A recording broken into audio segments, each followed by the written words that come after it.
Aujourd'hui, je suis avec Jean-Paul. C'est un ami avec lequel je traîne depuis la seconde au collège. Donc, il s'est lancé il est guide touristique depuis 4 ans déjà. Maintenant, je vais lui laisser la parole pour qu'il puisse se présenter rapidement avant que je ne lui donne ces différents conseils-là. Je ne lui redonne ces différents conseils-là que je lui avais partagés.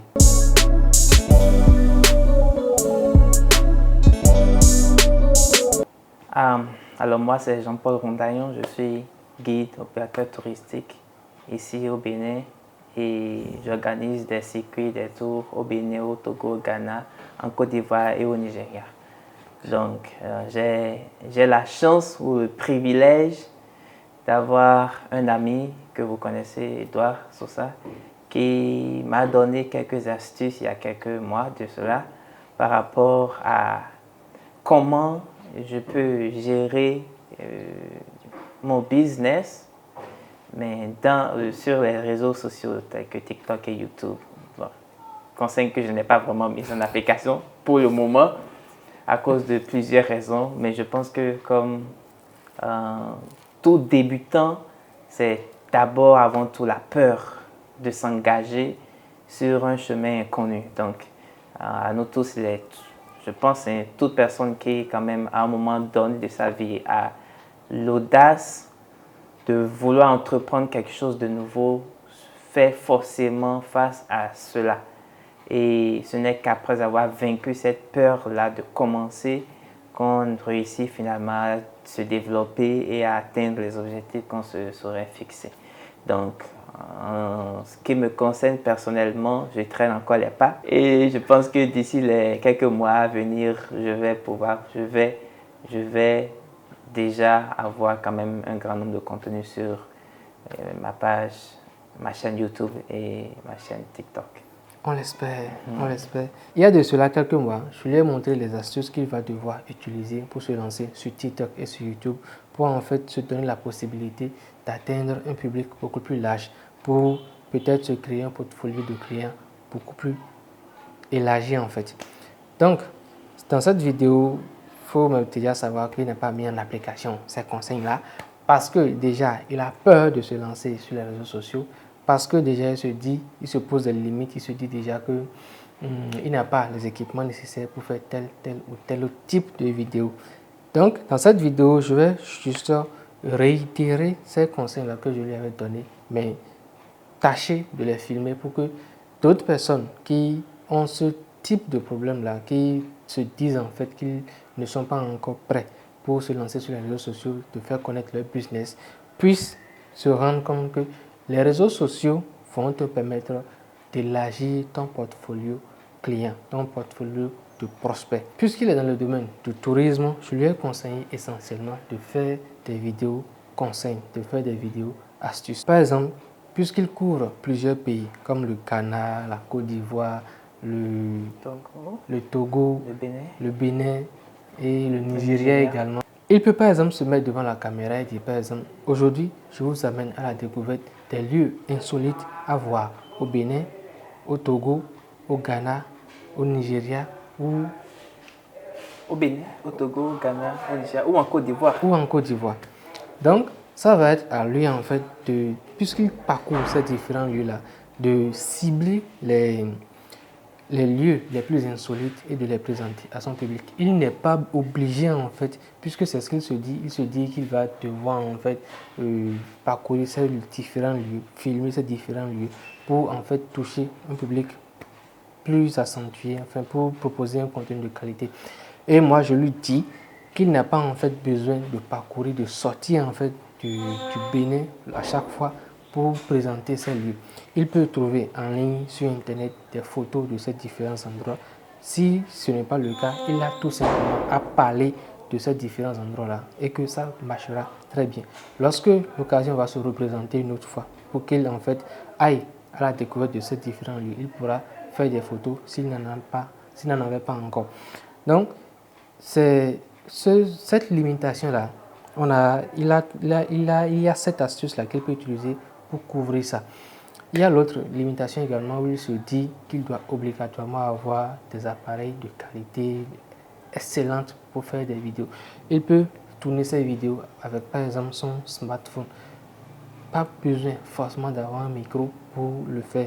Il va devoir en fait démarrer là où il est, utiliser les équipements qu'il a à sa disposition et au fur et à mesure investir dans son business, investir dans son activité. Donc, ce paramètre également d'équipement, c'est déjà couvert en fait avec le smartphone.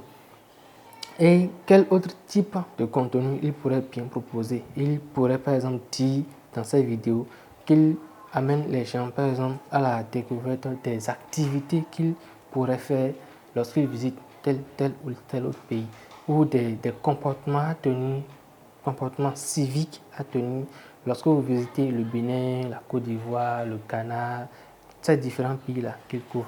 Il n'est pas obligé en fait, puisqu'il a déjà visité ces différents pays, il les visite régulièrement.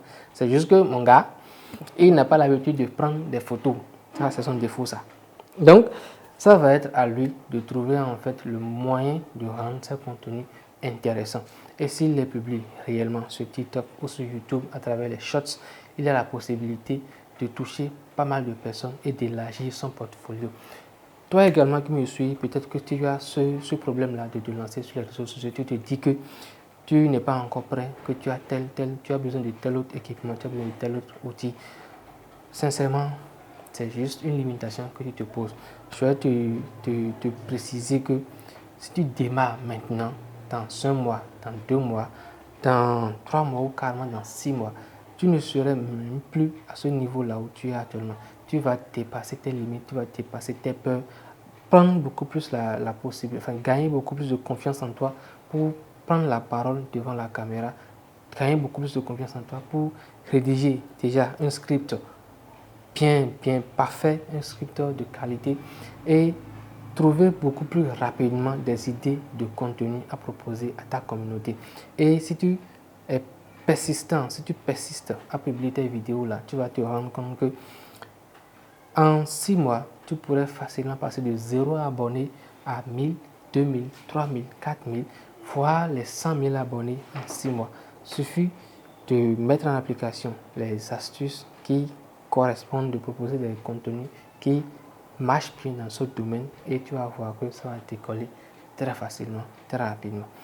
Donc, Jean-Paul, c'est à toi maintenant de jouer et j'espère sincèrement que tu vas mettre en application ces outils-là, ces astuces-là que j'ai partagées. Et je vais partager avec vous en fait cette vidéo-là pour que vous puissiez vous aussi vous dire que la peur de se lancer, c'est normal. Si vous allez par exemple sur ma chaîne YouTube Focus Musculation, vous allez vous rendre compte que la toute première vidéo que j'ai publiée, que j'étais face devant la caméra, c'était purement une vidéo de débutant, de vrai débutant. Je n'avais pas la possibilité de déployer réellement la voix, de parler à gauche élargie pour me faire entendre. Donc c'était des trucs, je murmurais, je vais dire, et j'avais même pas de micro. Mais pourtant, j'ai tenu à faire cette vidéo-là. Et cette vidéo, si par exemple vous allez la voir, vous allez vous rendre compte que le rendu par rapport à cette vidéo qui date de 1 an et demi pratiquement, ça va faire 2 ans bientôt, et cette vidéo-là que vous êtes en train de regarder, c'est totalement différent. Donc, lancez-vous. N'attendez pas forcément d'être prêt à 100%. Si vous avez un téléphone portable, commencez à tourner avec votre téléphone portable. Ne vous sentez pas obligé de copier exactement ce que font les autres personnes. Trouvez avec le temps votre style, trouvez avec le temps votre manière d'être devant la caméra. C'est ce qui va vous définir, ce qui va vous rendre en fait unique. N'ayez pas peur de reprendre encore et encore les vidéos pour vous assurer en fait que la vidéo est bonne et qu'elle peut être publiée.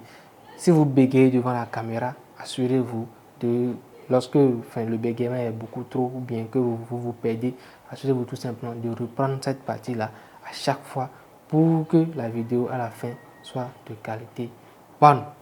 Donc, si tu viens de me découvrir à travers cette vidéo, n'hésite pas à me laisser un gros pouce bleu déjà sur la vidéo, à la partager autour de toi. Peut-être qu'il y a quelqu'un autour de toi qui a besoin de ce type de conseil-là. Et n'hésite pas également à t'abonner à la chaîne et à activer toutes les cloches de notification. Je compte sur toi, bro. Dis-moi en commentaire pourquoi est-ce que tu n'es pas encore sur YouTube, pourquoi est-ce que tu n'es pas encore sur TikTok à essayer de développer ton business ou par exemple à essayer de gagner de l'argent sur ces différents réseaux sociaux. Et une fois que tu as fait ça, n'hésite pas du tout à te lancer, à faire tes premières vidéos, à faire tes premiers TikTok.